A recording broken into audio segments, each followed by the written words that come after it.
Good morning from a beautiful Bali.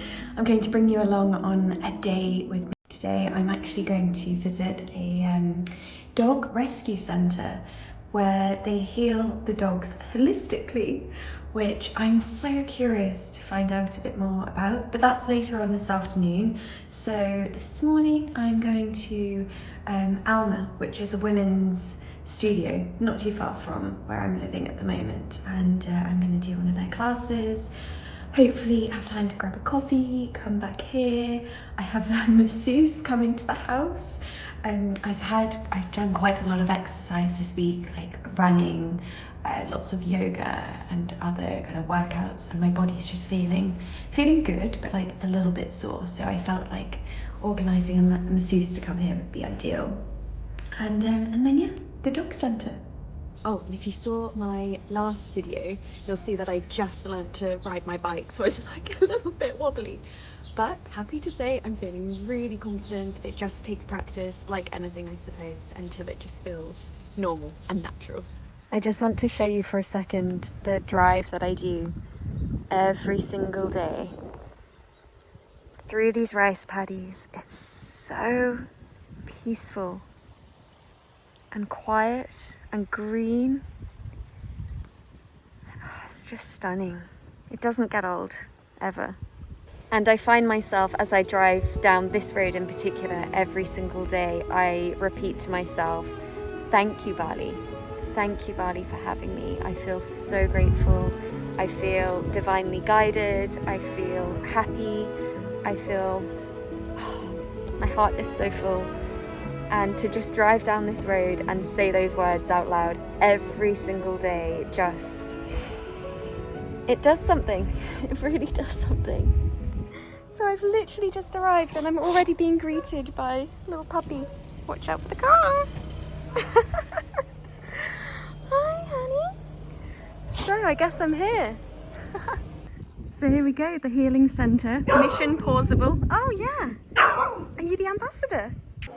So Prue, it's so lovely to meet you. Thank you for having me. I would love if you could just describe what you're up to here at Mission Pausable. Okay, so Mission Pausable, we are a not-for-profit here in Bali. We've just finished building the healing centre, which we're in at the moment. We rescue and rehabilitate dogs from the street or who have been neglected or mistreated, and we heal them to then make them adoptable. And here at the healing centre, we also incorporate leash training, scooter training, sleep time, routine. We do a holistic regime, so they all eat natural raw dog food to help their healing and to also build up their nutrition to make them stronger to heal from other diseases. They all have their own little places to sleep. They get walked every day. They have cognitive sessions like that. Wow, you're doing incredible work, so thank you so much. So this is their quiet time. So between 11 and 1 is actually when they have their sleep. So they've got a routine. It's kind of like a creche for dogs. So they have 2 hours park time in the morning. They come in for breakfast, then they have sleep, and then they have 2 hours of park time again. And they do leash walking as well.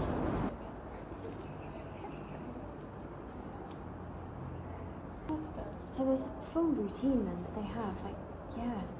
It's not just a case of, providing shelter and food. It's like, actually, this is a full routine and schedule every day. 100%. Yep. Wow. Yep. It's like being at school. Yep. And dogs love it. They love to know their schedule. They love a routine. They slot into it. They're all in bed by 9 o'clock and they don't make a sound. And they get up at 8 when the staff turn up.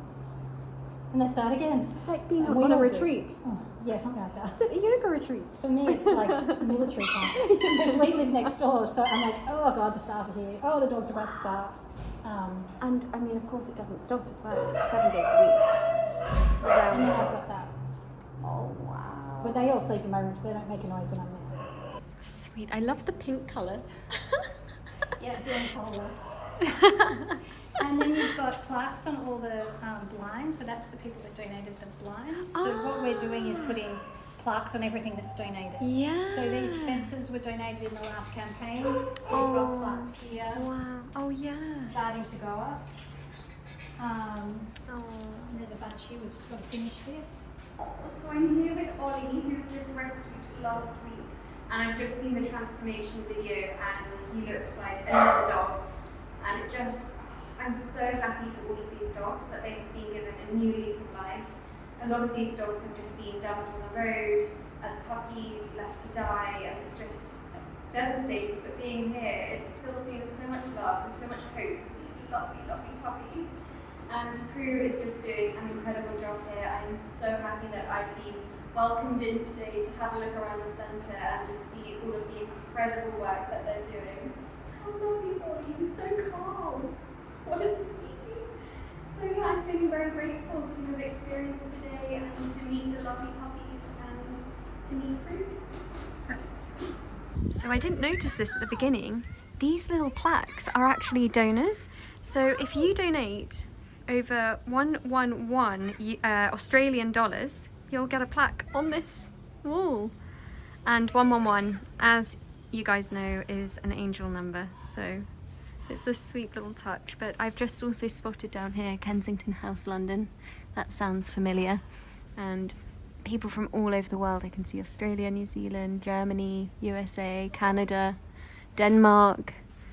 Brilliant. So these are all people so far who have donated over 111 Australian dollars. That was such a beautiful experience. I'm so happy I went. Basically last week I just had this strong calling to look into some of the local animal shelters here. And because, you know, in Bali we do see a lot of dogs in the street and they have no homes, and it's really, really sad to see, and not something I want to ignore. And so yeah, I was doing some research into various animal shelters here in Bali, and there are quite a few, which is great to see. But this one in particular really stood out to me, and it's only 6 months old, so it's a completely new organization. And I'm so happy I was able to meet Prue, the founder there today, and hearing her story and what Mission Pausable is all about was really heartwarming and just really positive to hear what great work is being done here on the island for this.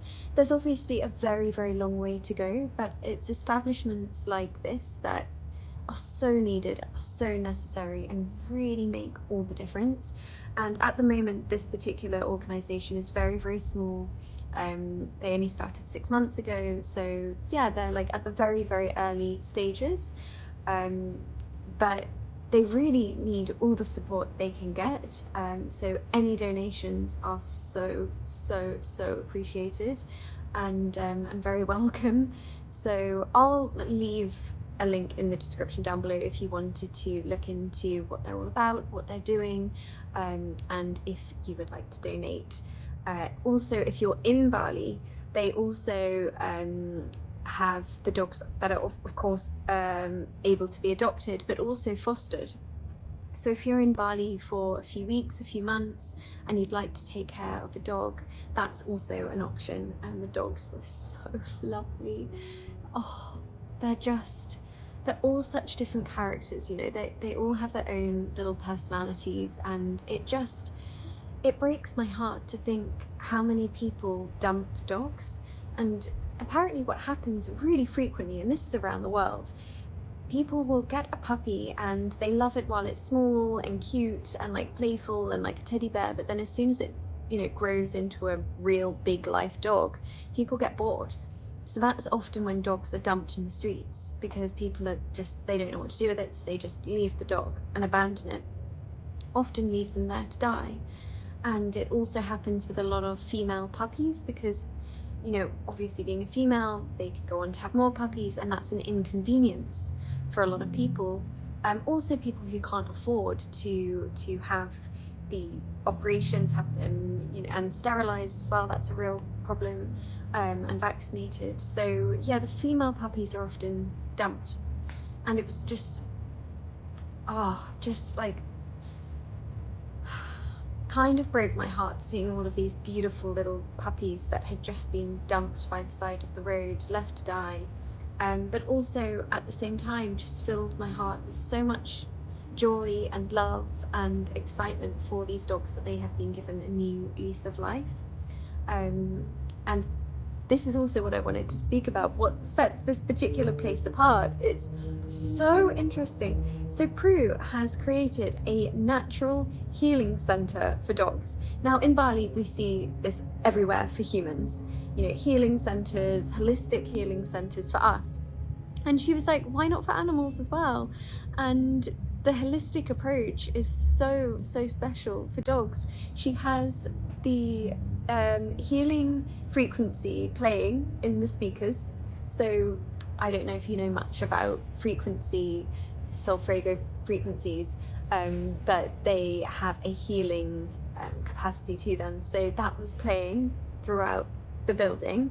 Also, they use natural medicines as well as the more like conventional medicines as well. She like pairs the two together. And what else was it? It was obviously like spending time with them, their food. So she has all of these different like multi-sensory like natural healing approaches, which I just thought was fascinating, and I haven't heard of that before at an animal shelter. So my heart feels really full today from even just being there and learning about the center and meeting beautiful dogs. To spend time with them.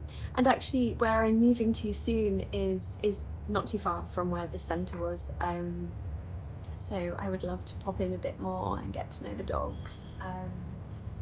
Yeah, it's really lovely to do this today. Also, that was my first long journey on my own. I've like, as you know, I only just recently learnt to ride the bike, and so I've just been like around my little local village and going to my local coffee shops and the yoga studio, you know, all just the general stuff that's nearby.